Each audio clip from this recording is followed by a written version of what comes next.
On this episode of American Stories, a reading road trip, we're heading to the American paradise. The U.S. Virgin Islands have been an official U.S. territory since 1917, but their deep and complex history stretches far beyond that, from shaping a young Alexander Hamilton to elevating powerful local voices like J. Antonio Jarvis, who championed free press for the people. We'll hear from writers of today whose voices have been honed by the sea and reflect the beauty and complexity of a storied past, like Cadwell Turnbull's Convergence saga and Angela Golden Bryan's powerful retellings of the Fireburn Uprising. Join PBS Books, the Library of Congress, and the Community Foundation of the Virgin Islands on a literary adventure through the U.S. Virgin Islands.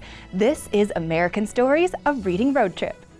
Well, hello and welcome. I'm Fred Nahat here with Lauren Smith from PBS Books. We're taking you on a literary journey of America's storied past and celebrating the writers of today. Be sure to like, share, and subscribe right now so you never miss an episode of American Stories, a reading road trip here on PBS Books. Well, today is sunshine, sea breezes, and stories galore as we explore the territory of the U.S. Virgin Islands. Consisting of 3 main islands and numerous keys, it's quite literally a book lover's paradise. And there's no passport required for this island getaway, but beyond the beaches and coral reefs lies a deep and storied past. The Virgin Islands consists of 3 main islands: the island of St. Croix, which is our largest geographic island; St. Thomas, which is the state capital; St. John, which 70% of St. John is national park. There are approximately 50 small islets and keys.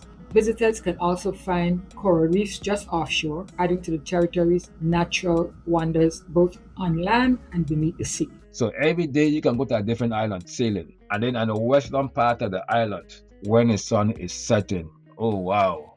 I mean, it's like in heaven and you're on the beach and just looking at that big orange bar kind of going down like they're going down in the ocean. So it really captivates you. You can't really drive around, walk around most of any of the islands in the Virgin Islands and not feel the presence of the sea. So that's a really huge part of our lived experience, and it's there in our literature too. In addition to the beautiful beaches and world-class snorkeling and diving spots, the islands are known for the remarkable depth and diversity of the people. And I think that the surprise is the cultural richness, which is very much available to visitors. The fact that we were under 7 different flags, and with that, we have influences in the food and the culture and the architecture. We live in a very old place. We think about a lot of the places over here on the western side of the Atlantic as being the New World. But in the Virgin Islands, we're walking around amongst buildings that were built in the 1500s. So we're walking around really within an archive. We have this kind of like liminal space that we navigate all the time between being very Caribbean and also being American. We're kind of like our feet are in both waters, so to speak. Whether you're wandering through centuries-old streets, exploring plantation ruins, or admiring the legacy of diverse communities, the U.S. Virgin Islands is a great resource for those who love a good story and enjoy writing and research. The U.S. Virgin Islands offer a rich tapestry of history and heritage reflected in the voices that have persevered through the ages. Whether passed down by word of mouth or written in prose, it's a legacy to be celebrated. We are a wonderful place for book lovers to visit because of the rich history of storytelling in the Virgin Islands. Well, the foundation of the writing tradition comes from the oral tradition. We first sat at our grandparents' knees and were told stories, and sometimes this is how parents pass down tradition to their children. And it was the first tradition that really helped to cultivate the kinds of aesthetics that societies that exist in the Virgin Islands, those the post-colonial, post-slavery societies. Another book is a person. You go to a person that 90 years old, 100 years old. You sit down there with a tape recorder, or you got your phone, and you talk, Granny, when you born in 1910, how life was back then, and interview them.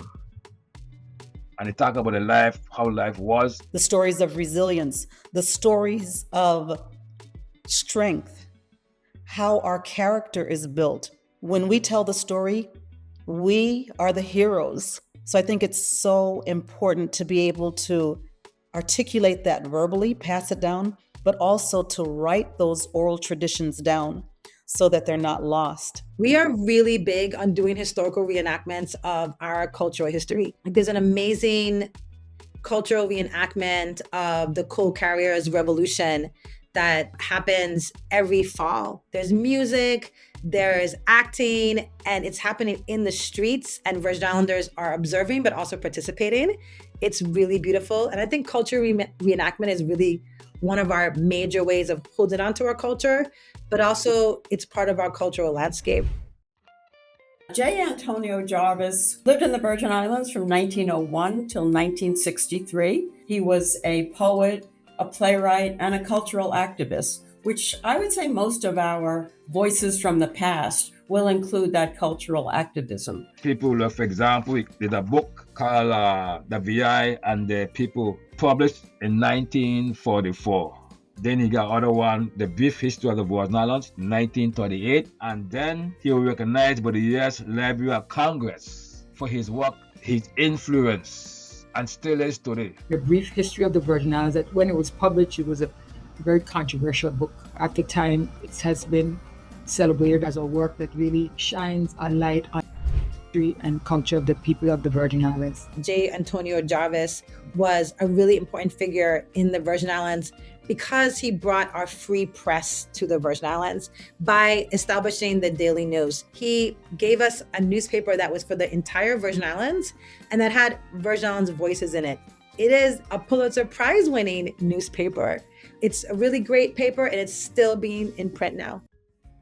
Alexander Hamilton, which probably needs no introduction, a statesman. He was born in Nevis in the Caribbean, and he spent his early life on St. Croix. We need at least a couple years to talk about Alexander Hamilton.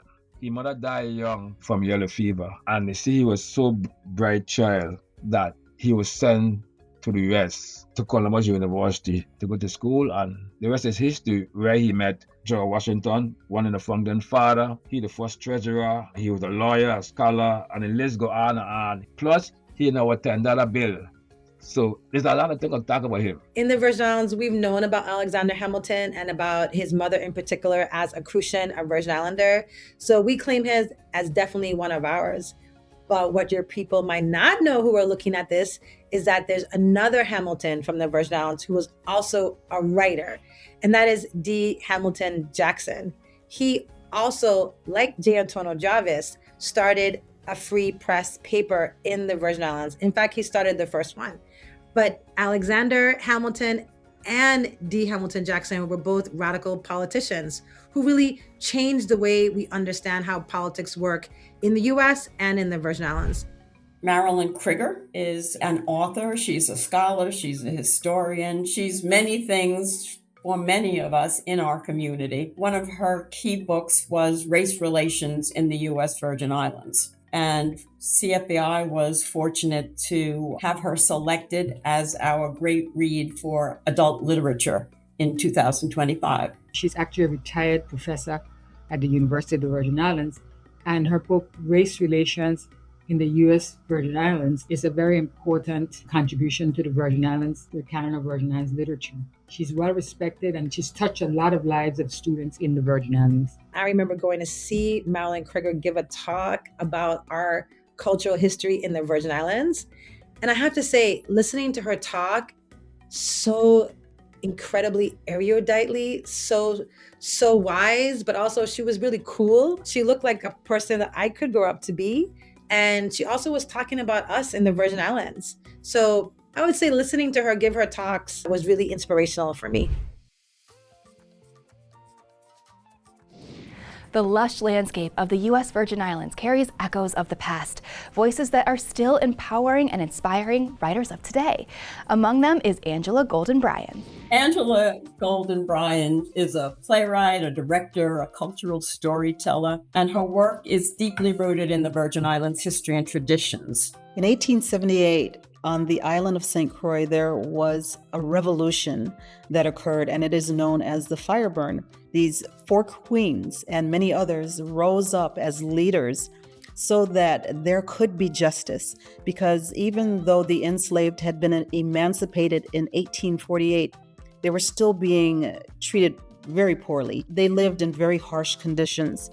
And so in 1878, this revolution took place, and half of the island of St. Croix was burned down. It took place in 3 days until finally the Danish military did put an end to that event. But because of that, change did come in the labor laws. That event is definitely pivotal for the Virgin Islands when it comes to labor and how the once enslaved were treated. I'm at this family party and they start talking about the fire burn and how our ancestors were involved in it and what she did. And my eyes got big. I had heard about this pivotal event, and I embraced it in a completely different way when I understood that not only was it island history, but it was family history. And so I wrote a short story that I could give as a speech. Well, that speech went on to win awards, and people wanted to know more and more about it. And that's how my writing actually started, was with the idea that I would create a screenplay. And from there, I wrote my first book, and I enjoyed the process, and I just started writing more and more, and I'm having so much fun with it. I hope that my readers take away that life teaches, and even in the most mundane experiences, we can learn if we're willing to, and how important it is to share these experiences with others, because so often when I'm experiencing something, someone else is going through that same thing. So if I can tell them how I went through it, how I grew through it, it can help them as well. So it's about sharing, uplifting, and encouraging one another. Another writer weaving deep island roots into something boldly imaginative is Cadwell Turnbull, whose stories transform Caribbean history into layered, speculative worlds. Cadwell Turnbull, who is a novelist and a speculative fiction writer, whose work creatively blends science fiction with Caribbean history and politics. The Convergence Saga is like, well, how would the world respond if they experience a threat from within? And so there's all of these fantastical, what in the series are called monsters, that come out of hiding. They like reveal themselves to the world. And they say, I exist. Vampires, werewolves, witches, all of these monsters from popular folklore, some monsters from Caribbean folklore. And it's about, over the course of 3 books, how society responds to that. There's all of these ways that the existence of these new people warp the reality of the world, or the sense of reality that the world holds. Of course, there's parallels to things that we are experiencing in real life. I'd see it as intersectional. So people are monsters, and they are Black, and they are queer. There's and they are rich, and they are poor, right? So and those different relationships even affect if you don't how these monsters navigate the world. So vampires tend to be wealthier, and they come from power, and so they don't have the same conflicts, or they don't have the same issues as werewolves or shifters, who tend to come from more poor backgrounds or more difficult backgrounds.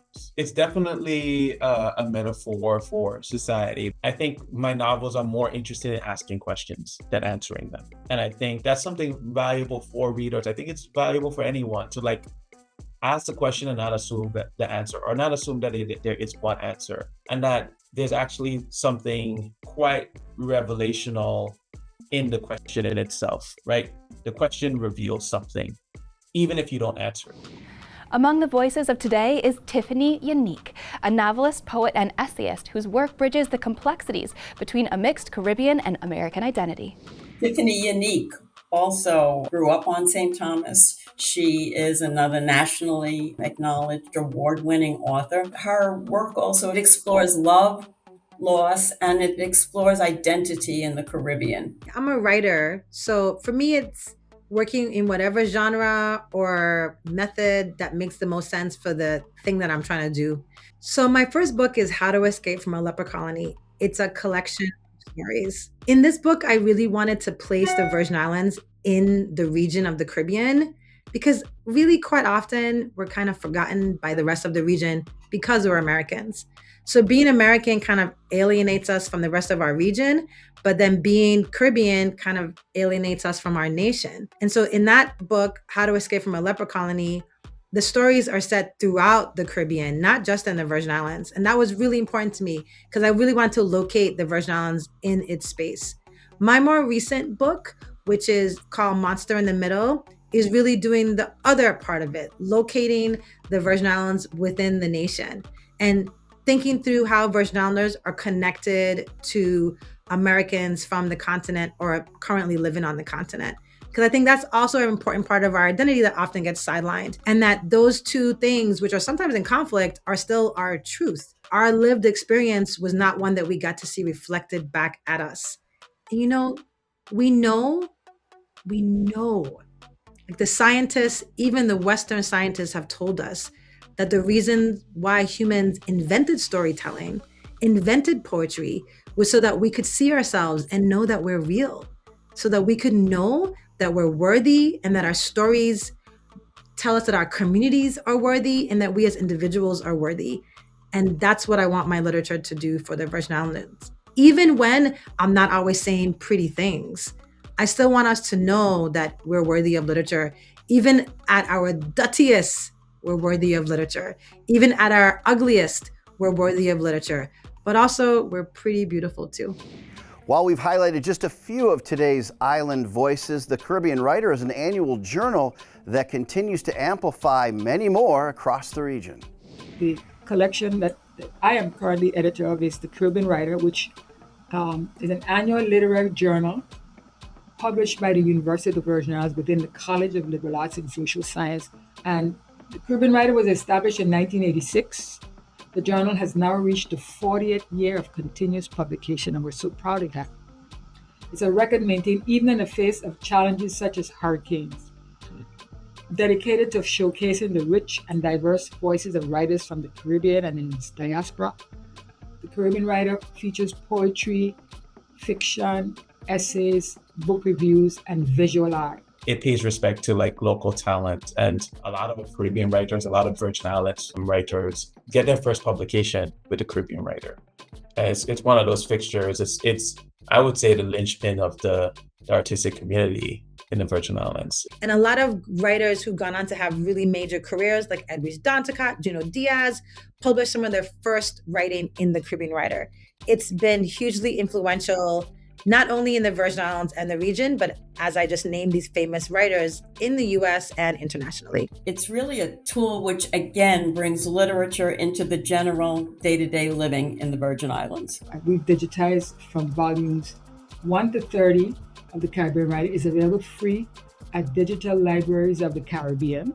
So you can go and download 1 to 30 free of charge. And at our website, you can purchase a digital version of whatever volume we have at a particular time. The library scene in the Virgin Islands is in a recovery phase. Things like extreme weather events, staffing and funding issues, as well as prolonged restoration efforts tied to historic buildings have challenged the territory's library system. But that doesn't mean libraries aren't vital resources that the community is eager to see fully revived. The library on St. John is the Elaine Ione Sproul Library. The Elaine Ione Sproul Library and Museum of Cultural Arts is housed in a beautifully restored 18th century plantation house in Cruz Bay, and it also serves as a museum. Mrs. Sproul, who was a Virgin Islands leader, she was an educator, a librarian, a historian. The library was named in her honor to acknowledge that she was a passionate advocate for education, cultural preservation, and civic engagement. A little living history is that Mrs. Sproul's only daughter is working to support the work of the library and help bring it back to its prominence in the community. Enid Ball Library is the first public library in St. Thomas. It's where my grandmother worked her entire library career. I wrote my novel Land of Love and Johnny using the archives there in that library. There's no Virgin Islander who grew up in St. Thomas, who's now in their 50s, 60s, 70s, who doesn't talk about the importance of Enid Ba Library in their experience and in their education. It was originally a private residence, but became a library in the 1940s and then was officially named for Enid Ba in 1975. Our other main library in St. Thomas is a Turnbull Library, where the children's section of that library has been named for my grandmother, which is really exciting and beautiful. Her name is Beulah Smith Harrigan. Turnbull, Governor Turnbull, he was a historian and a governor, and so the library was named after him. The public libraries such as the Charles Turnbull Library on St. Thomas is currently under repairs, and the Florence Williams Public Library on St. Croix has just recently reopened. So we're looking for great things from that space. It has the largest collection of works in the U.S. Virgin Islands. That library is named for Florence Augusta Williams, who was an educator and a librarian who championed literacy and education in the Virgin Islands. And the U.S. Virgin Islands literary culture extends well beyond its libraries. Across the territory, bookstores offer welcoming spaces where island stories, culture, and community come together. I'm always interested to hear how many people who come to visit do make an effort to go and visit the bookstores. And I think they understand they're uniquely Caribbean. Island Booksellers is in the Havenside area of St. Thomas. It's such a gorgeous bookstore, but also has so many different cool books. The folks who run it, the family who runs this bookstore, are like really serious readers. You know, the kind of bookstore where you can go in and you can say, I'm in the mood for, and they just have something for you. Like, that's the kind of bookstore. The bookstore offers a wide selection of books catering to diverse interests and readers. Its interior is thoughtfully designed. It's beautiful, creating an inviting atmosphere for visitors. In addition, the store features dedicated area for book signings and readings, making it a welcoming space for literary events and author engagements. The staff there is very inviting and very helpful. So in our downtown area in Charlotte Amalie, the bookstore there is called The Reading Room. It's such a cute little bookstore because it's like buried inside of a lot of like typical touristic kind of places. But in these old buildings in Charlotte Amalie, buildings that are hundreds and hundreds, like hundreds and hundreds years old, there's like a little tiny bookstore that you can kind of almost stumble across, which is how I found it. It offers books, gifts, and local art in a spacious, inviting setting, making it a perfect stop for those seeking a relaxed literary atmosphere. The bookstore on St. Croix is called Undercover Books. I absolutely love Undercover Books. I love going in there, looking at all of the books that they have, and they've been very special. We have a great relationship. I love to do book signings with them. Because I live on St. Croix, it's one of my favorite places to be. And this shop is known for its inviting layout, community events, and curated collection of Caribbean-themed books, what fiction and fiction and gifts. And every time we have our literary festival, the bookstore brings the books in so that people can buy the books. And they also host our authors with book signings. St. Croix has two really great bookstores, at least that I'm familiar with. They might have more than this. They have Mr. T, which is a really cute bookstore in downtown Christiansted. It sells tea, but it also sells an array of graphic novels, from children's books all the way up to graphic novels that are really adult-only graphic novels. That's pretty cool that in this really small place, or a place that we think of as small, that there's this really dope bookstore. And then we have Bajo El Sol, which is a little different than the other bookstores in terms of what it carries. Bajo El Sol is situated in Mongoose Junction on St. John, and it offers more than just an extensive selection of books. The shop regularly organizes poetry readings, documentary film viewings, monthly art exhibitions, and is creating a lively community space for art and literature lovers on St. John. They also sell coffee and wine and have rum flights there. So you can really sit down there with, a flight of rum or a nice cup of coffee, look at beautiful art, maybe buy beautiful art by Virgin Islanders, and pick up books by Virgin Islanders. It's a huge culture space. There's art on the walls, there's people sell art through it. It's a fantastic hybrid space because in some places you need that, right? Like a bookstore might struggle on an island as small as St. John, but like a culture space where a bunch of things are happening and it's a bookstore, it's going to do very well. Exploring the U.S. Virgin Islands is like stepping into a living archive, filled with centuries-old buildings and sites shaped by a complex past. Here are just a few literary landmarks recommended by locals. Because we are a community that really has the arts and humanities kind of as a part of our DNA, you'll find very many monuments, plaques, statues to honor our past and our future. So there are a number of public monuments to the queens of the fire burn, and one of them is the Three Queens statue. Three Queens statue is on St. Thomas, and it honors three extraordinary women, three queens, Queen Mary, Queen Agnes, and Queen Matilda, who led the 1878 fire burn labor revolt. These women are really our founding heroes in some kinds of ways, and we call them queens because they were leaders in the community. Even before this revolution. In St. Thomas, the French Heritage Museum celebrates the contributions of French settlers who arrived from St. Bart's. The museum's exhibits include artifacts, photographs, and oral histories that document everyday life, fishing traditions, and the evolution of Frenchtown's distinctive culture. And it sits on a part of the island called Frenchtown. It has a very cool nightlife, but it's also extremely laid back. And you can kind of wander from restaurant to bar, and you'll have like a nice night. It's another beautiful example of the cultural layers that make the Virgin Islands so unique. I am really partial to Wim Great House as a beautiful landmark in the Virgin Islands on St. Croix because I grew up in Estate Wim. So that's my neighborhood, and it was something like, wow, this is in my neighborhood. It's a well-preserved example of a Danish colonial sugar plantation. This historic estate allows visitors to step back in time and experience daily life on a plantation during the 18th and 19th centuries. The museum features the original Great House, windmill, and sugar factory ruins. And although they are from a part of our history that is not beautiful, I love that we can still see remnants of the past, and we get insight into what our ancestors went through.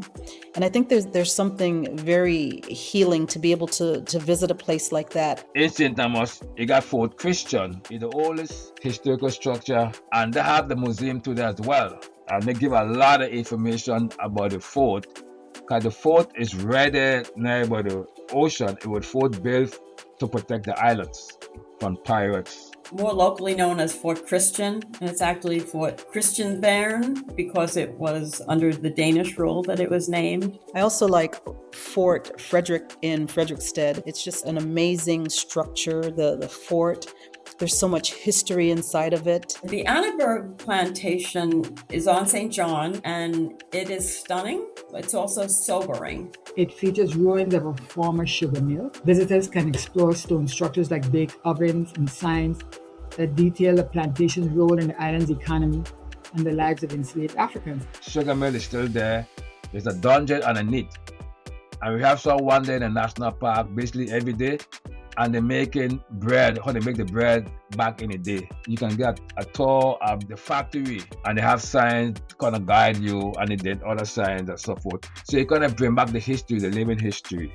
I know a lot of people go to the Virgin Islands for the sun and the rum, but it's so amazing to really tap into some of the culture, to take the time to go to the museums, to take the fire burn tour and walk and hear about the history, and to really take the time to talk to some of the locals. Invite yourselves to be curious and actually have connections with the people and the food. And don't leave with unanswered questions. Ask and learn.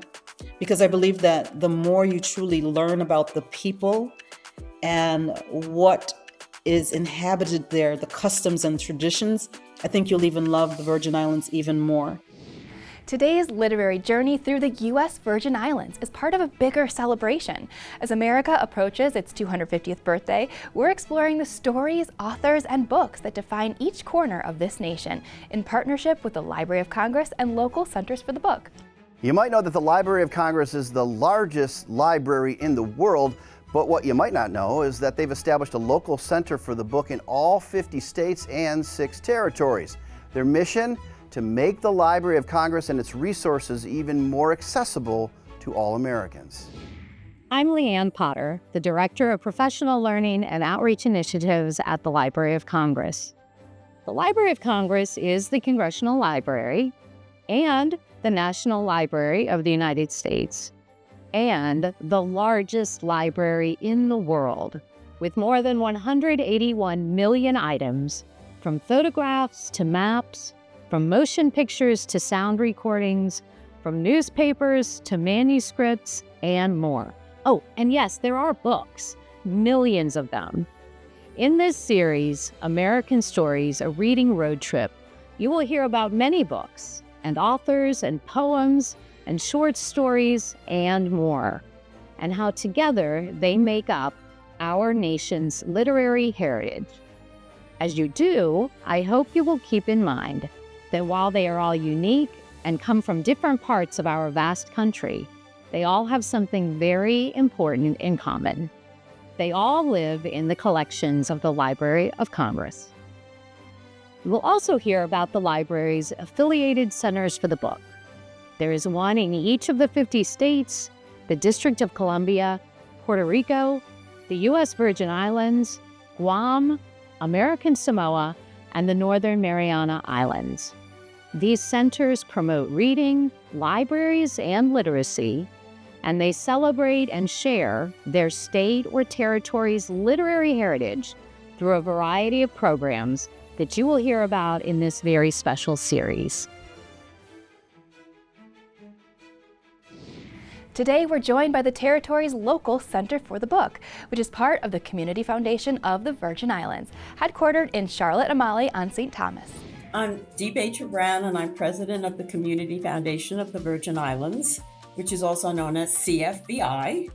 And we are a community foundation serving the U.S. Virgin Islands. We were invited in 2022 to serve as the Center for the Book. And we were so excited to have that invitation from the Library of Congress. And we also felt it was a natural, given our foundation's history and commitment to literacy in the Virgin Islands. We just welcome this as an opportunity to expand the work that we have been doing since 2006. Since becoming the Center for the Book, we have had an expanded opportunities for our little free libraries. It was in part in response to the damage that had been done to our libraries in the storms in 2017. We started small, and we are now up to 19 little free libraries across the 3 islands. We partner with local nonprofits who help us build the little free libraries. Then CFVI takes the responsibility of stocking our little free libraries. We regularly stock the little free libraries with high quality early childhood books. Because our commitment to literacy has this important aspect of early childhood, we wanted families to be able to enroll in the Dolly Parton Imagination Library program. So CFVI partners with the Virgin Islands Children's Museum to provide them with the funding that they need to enroll children in the territory with this free service. Families who are interested can, at no cost to themselves, enroll their children to receive free, high-quality, age-appropriate books every month, delivered directly to their home. It's a treasure for a child to be able to have new books and new magazines. And so we are really excited to be partnering with the Children's Museum so that we can do this. As the Center for the Book, we like to have people see us as a resource if they want to do anything with literature. And that's how some of these things come about. People will reach out to us and say, I want to do this trip for my students, and I want them to have books. And so CFVI is able to help make that possible. If you'd like to learn more about their Little Free Libraries and their initiatives to help get more books into the hands of children, click on the Programs tab on their website, cfvi.net. Today's visit to the U.S. Virgin Islands has been a sunny reminder of the power of storytelling. Thank you again to the Library of Congress and the Community Foundation of the Virgin Islands for partnering with PBS Books as we journey across the country, exploring the books, authors, and places that define America's story. Have you had a chance to visit any of these places? Or if you're local, tell us your favorite spots that out-of-town book lovers should visit in the chat or comments. And if our reading road trip has sparked your curiosity about the landmarks, authors, and literary treasures in your own state, the Library of Congress is a great place to start. Visit in person in Washington, D.C., search its vast digital collections online, or connect with your local Center for the Book. For more information on the authors, institutions, and places featured in this episode, visit us at pbsbooks.org/readingroadtrip. And don't forget to like and subscribe so you never miss an exciting episode from PBS Books. Be sure to share this video with all your friends to start planning your next reading road trip. Until next time, happy reading.